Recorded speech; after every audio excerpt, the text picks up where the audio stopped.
Urea देना मिर्च की फसल में बंद कर दो, लीफ कर्ल वायरस आ रहा है। तो पिछले 10 साल से देखा जाए तो मिर्च की फसल में अगर कोई सबसे बड़ी समस्या आ रही तो वो यही है, लीफ कर्ल वायरस, यानी कि ये मरोड़िया रोग। इसके आने के पीछे कहीं ना कहीं एक कारण ये यूरिया देना भी है, या तो ये रस चूसक कीट जैसे कि सफेद मक्खी इसके आने के पीछे का कारण होती है। ये वायरस का फैलाव इतना भयंकर होता है कि ये सबसे पहले एक पौधे को पकड़ता है और फिर धीरे धीरे करके आगे बढ़ता चला जाता है और पूरे खेत को कवर कर लेता है। तो ये लीफ कर्ल वायरस क्या है, ये क्यों आता है, इसका कारण क्या है और यूरिया क्यों ना डालें और इसका रोकथाम कैसे करें, यही सब जानेंगे हम आज के इस वीडियो में।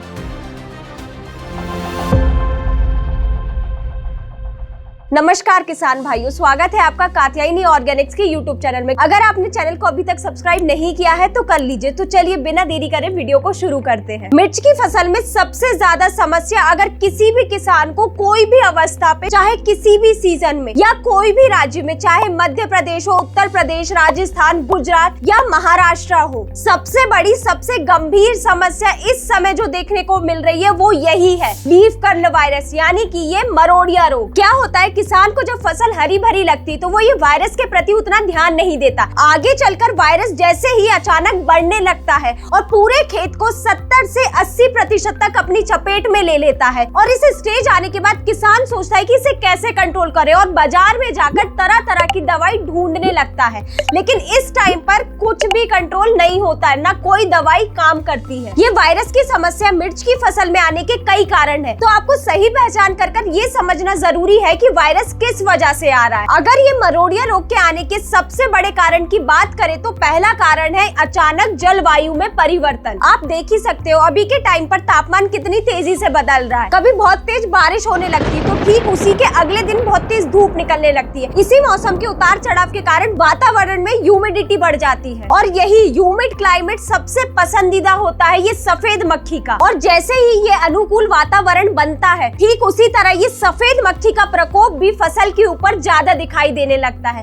जैसे जैसे ये तापमान में उतार चढ़ाव जितना आएगा, ठीक उसी तरह ये सफेद मक्खी भी फसल में बढ़ती चली जाती है। और ये सफेद मक्खी की सबसे घातक बात ये है कि ये पलक झपकते ही एक पौधे से दूसरे पौधे पर फैल जाती है। और लक्षण की बात करें तो सबसे शुरुआती लक्षण में आपको ये संक्रमित पौधे की पत्तियां ऊपर की ओर मुड़ी हुई और सिकुड़ी हुई दिखाई देती हैं और साथ ही ये पत्तियां मोटी और छोटी हो जाती हैं, जिस वजह से पौधे की ग्रोथ भी रुक जाती है। साथ ही इस वायरस की वजह से जो भी पौधे की नई पत्तियां आती हैं वो भी मुड़ी हुई आती हैं और खुल नहीं पाती, पूरी तरह बंद जाती है पौधे में। और ठीक इसी कारण की वजह से किसान भाई इसे माथाबंदी रोग के नाम से भी जानते हैं। और अगर इस रोग का हमला फसल में और ज्यादा बढ़ता जाता है तो अगर आप पत्तियों को देखेंगे तो वो पत्तियों की जो नसें हैं वो पीली दिखाई देंगी और जो बाकी का भाग है वो गहरे हरे रंग का दिखाई देता है। और साथ में ये जो पत्तियां हैं ये चमड़े जैसी हो जाती हैं और साथ ही में ये रबड़ जैसी खिंची हुई दिखाई देती है और धीरे धीरे कर पत्ते सूखने लग जाते हैं। ये तो आप जान गए कि लीफ कर्ल वायरस की वजह से जो भी पौधे की पत्तियां हैं वो ऊपर की ओर मुड़ना शुरू हो जाती है। और आप ये जानते ही हैं कि अगर पौधे की पत्तियां ऊपर की ओर मुड़ जाएंगी तो जो भी सूर्य से किरणें आ रही उन्हें पौधा कैसे ले पाएगा। आप इसे ऐसा समझ सकते हैं कि अगर कोई सोलर प्लेट है और आप उसे अगर मोड़ के रख देंगे तो क्या वो ऊर्जा बना पाएगी? नहीं ना।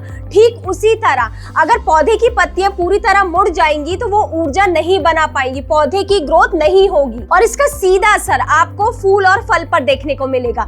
अगर फसल में फूल आ गए हैं तो कुछ ही समय में वो झड़ जाएंगे इस रोग की वजह से। और अगर जिन पौधों में फल बन चुके हैं तो फलों में भी आपको यही समस्या देखने को मिलेगी। मिर्च की फसल में फल का विकास नहीं होगा और जो आए हुए हैं वो भी कुछ ही समय में झड़ जाएंगे। तो किसान भाइयों, इतना सब जानकर हम ये समझ चुके हैं कि अगर मिर्च की फसल में लीफ कर्ल वायरस को रोकना है तो हमें सबसे पहले ये सफेद मक्खी को कंट्रोल करना पड़ेगा। और अगर ये सफेद मक्खी को भी कंट्रोल करना है तो सबसे पहले इसकी ये निम्फ स्टेज को हमें रोकना पड़ेगा फसल में फैलने से पहले, क्योंकि यही सबसे ज्यादा नुकसान पहुंचाती है फसल को। अगर आप सफेद मक्खी के ऊपर डिटेल वीडियो देखना चाहते हैं तो हमने पहले ही बना दी है, आप ऊपर आई बटन पर क्लिक करके इसे देख सकते हैं। तो किसान भाइयों, ये हमने जान लिया कि लीफ कर्ल वायरस क्या होता है, इसके कारण क्या है, इसके लक्षण क्या है, ये क्यों आता है। अब बात करते हैं सबसे मेन मुद्दे की कि इसे कैसे कंट्रोल किया जाए। तो ये वायरस को कंट्रोल करने के लिए आप ये दो कॉम्बो का उपयोग कर सकते हैं। पहला है रासायनिक और दूसरा है जैविक। अगर आप रासायनिक रूप से कंट्रोल करना चाहते हैं तो आप ये वाले कॉम्बो का उपयोग करें, और वहीं अगर आप जैविक रूप से कंट्रोल करना चाहते हैं तो आप ये वाले कॉम्बो का उपयोग करें। तो सबसे पहले बात करते हैं रासायनिक रूप से कंट्रोल किए जाने वाले कॉम्बो की। तो इसमें है पायरोन और एंटीवायरस। कात्यायनी पायरोन में पायरिप्रॉक्सीफेन 5% प्लस डाइफेंथेरोन 25% होता है। ये कीटनाशक सफेद मक्खी को बहुत ही जल्दी कंट्रोल करता है, और सबसे अच्छी बात तो ये है कि ये सिस्टमिक और कॉन्टेक्ट दोनों एक्शन द्वारा काम करता है। इसमें मौजूद पायरिप्रॉक्सीफेन सफेद मक्खी की सभी स्टेज पर काम करता है, चाहे वो एग हो, निम्फ हो, प्यूपा हो या फिर एडल्ट। ये सभी को कंट्रोल करता है और उन्हें आगे बढ़ने से रोकता है। और वही डाइफेंथेरोन सफेद मक्खी के शरीर के अंदर जाकर उसकी नसों को पूरी तरह ब्लॉक कर देता है, जिससे सफेद मक्खी के शरीर के अंदर होने वाली सभी प्रक्रिया रुक जाती है और कुछ ही समय में वह मर जाती है। और ये डाइफेंथेरोन की सबसे खास बात ये है कि ये सफेद मक्खी की निम्फ और एडल्ट स्टेज पर बहुत ही बढ़िया तरीके से काम करता है, उन्हें पूरी तरह से फैलने से रोकता है। और साथ ही डाइफेंथेरोन लंबे समय तक फसल में सफेद मक्खी से सुरक्षा भी देता है, जिससे बार बार छिड़काव की जरूरत भी नहीं पड़ती। और इसके डोज की बात करें तो आपको 400 मिलीलीटर प्रति एकड़ के हिसाब से उपयोग में लेना है। अब वही बात करें जैविक नियंत्रण की, तो किसान भाइयों क्या होता है कि आप कई दवाइयों का उपयोग कर लेते हैं, फिर भी कोई असर नहीं होता, ना ही सफेद मक्खी कम होती है और ना ही मरोड़िया रोग कम होता है। मतलब कि आपने एक ही टेक्निकल वाली दवाई का उपयोग कई बार कर लिया है फसल में, जिस वजह से सफेद मक्खी की रेसिस्टेंट पावर इतनी बढ़ जाती है कि अगर आप कोई भी नई दवा डाल ले